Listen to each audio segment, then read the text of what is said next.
Hello, class, and welcome to week 5 of EPSY 255. And this week we are going to discuss chapter 6. Chapter 6 is all about cognitive development, and we are going to focus mainly on two researchers, and we'll get more into that as the lecture continues. Question for you all. Do you all think cognitive development is controlled by heredity or the environment? I'll let you think about it. Do you give up or did you have an answer? The answer is that, like everything else in the developmental world, child development world, and the adult development world as well, cognitive development is controlled by both heredity and the environment. When we talk about heredity, remember that is talking about our genes, our genetic makeup, our DNA, and our heredity. It approximately 80% of the difference in IQ scores is based on our heredity. However, the environment interacts with heredity. And when we talk about the environment, certain environmental factors interact with heredity, such as the family environment. So thinking about the house that children grow up in, who they're raised by, even the city, the state, the location, the country, socioeconomic status of the families where children are developing, and also the culture. The culture plays a huge role in interacting with the heredity that influences cognitive development. So when we talk about heredity, we talk about the environment. What the two researchers that we're going to talk about next, they really put together the heredity environment to explain cognitive development. And so we have certain theories of cognitive development. In cognitive development, there are two that we are going to touch on in this class. The first is Piaget's cognitive developmental theory, and the next is Vygotsky's sociocultural theory. But we are going to start off today talking about Piaget's cognitive theory. So Piaget, he was a researcher. He is known for studying his own children and other children, and also coming up with theories based on what he observed. Piaget really focused on how children build mental structures and how those mental structures influence and help us to adapt to the world as we get older.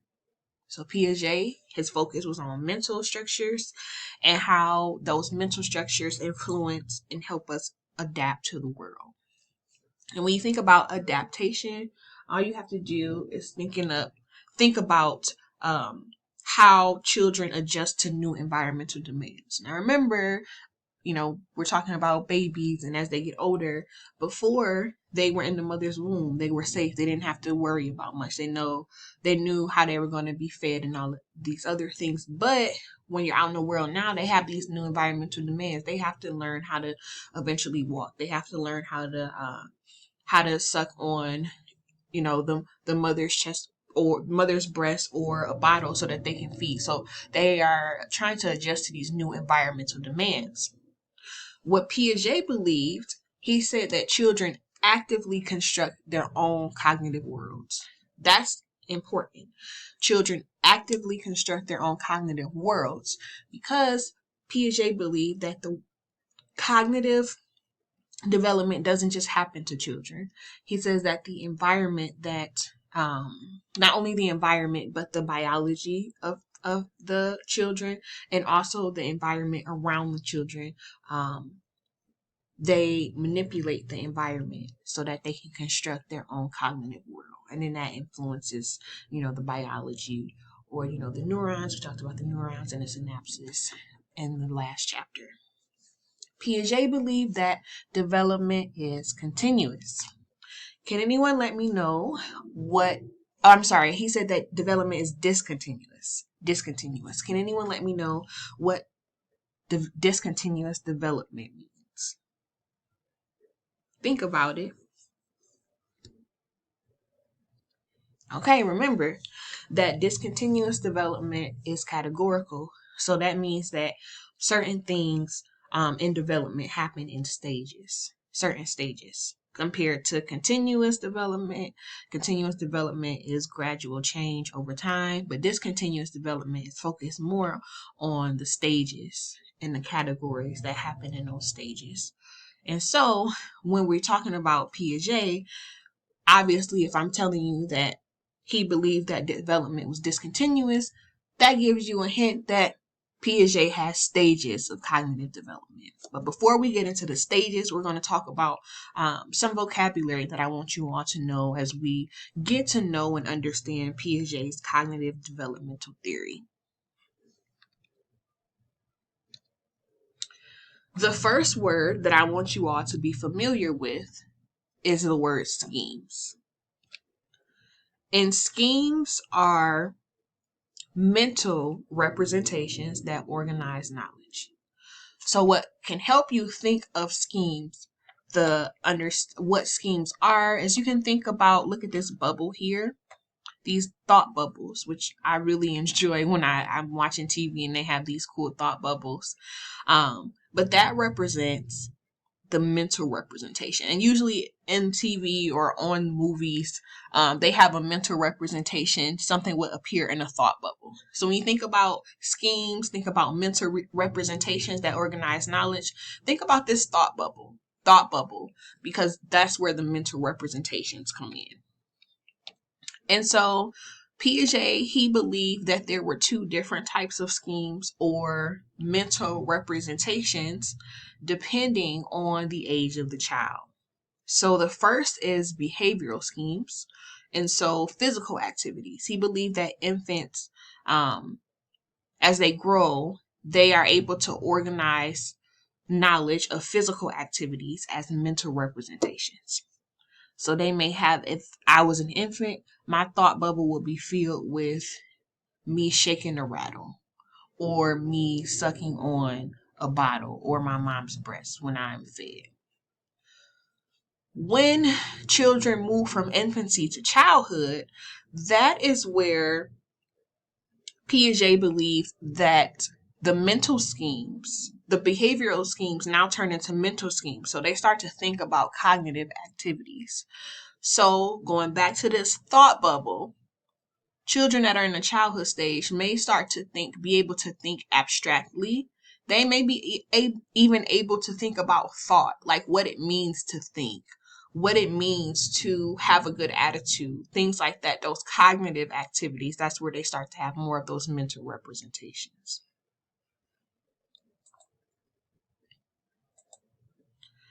And so we are going to discuss Piaget's stages of development, and something that is influential in his stages of development and our processes that are responsible for how children use and adapt their schemes are assimilation and accommodation. So the first is assimilation. Assimilation incorporates new information into existing schemas. So what that means, I told you that schemes were just mental representations. And so these are already set ideas about what is going on in the world around children that children are observing and seeing. But there's a time where children get new information. They get new information all the time. So with assimilation, they incorporate that new information into already existing mental representations or existing schemes. On the flip side, we have accommodation. And accommodation is the opposite of assimilation. And so in assimilation, the infants or children try to put new information into existing schemes. But with accommodation, the children gain new information and they adjust the schemes to fit the new information and experiences that they are experiencing. And we're going to go into direct examples of that on the upcoming slide. Okay, so here's a great example.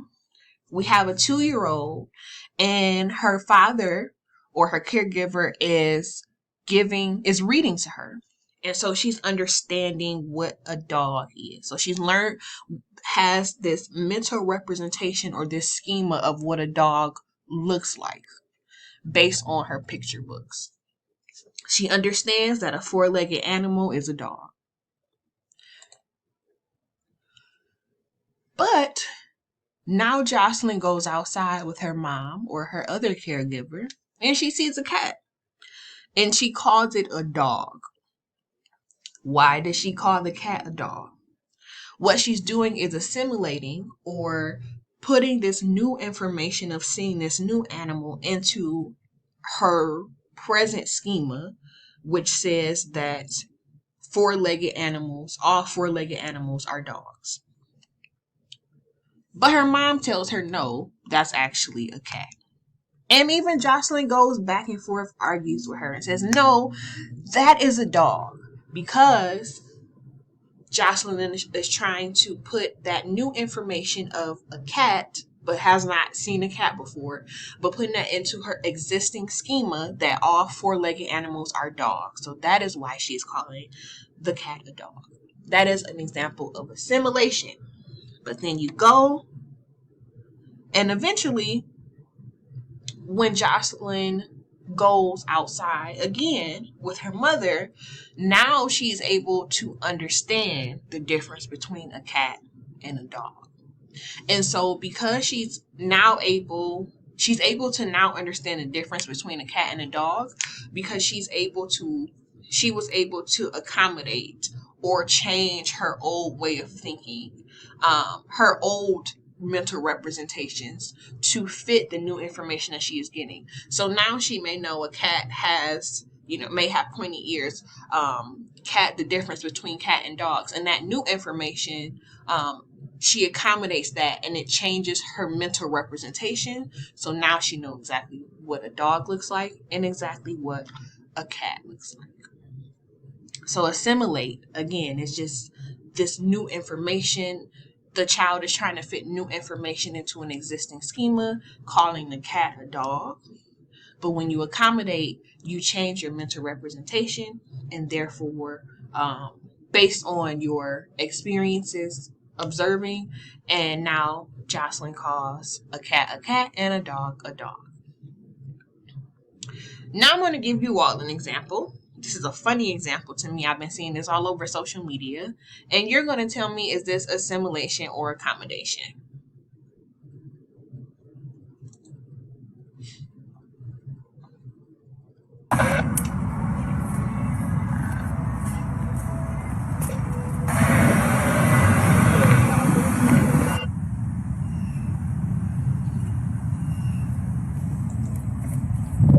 So as you can see here, it says this cute baby thinks everything is a hand sanitizer.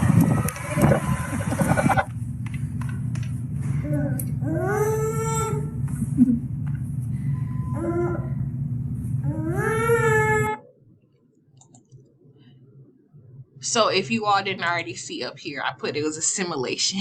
So it's assimilation. The reason why it's assimilation is because the baby already has this thought of this mental representation of what hand sanitizer is. And so now she's trying to fit this new information of seeing a brick or seeing a water sprinkler. But she's putting that into the existing schema and saying that all of these things are hand sanitizer.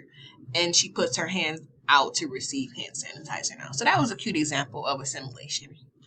Okay, I am going to see you all on the next lecture slide, and we'll get more into the discontinuous or the stages of cognitive development. See you soon.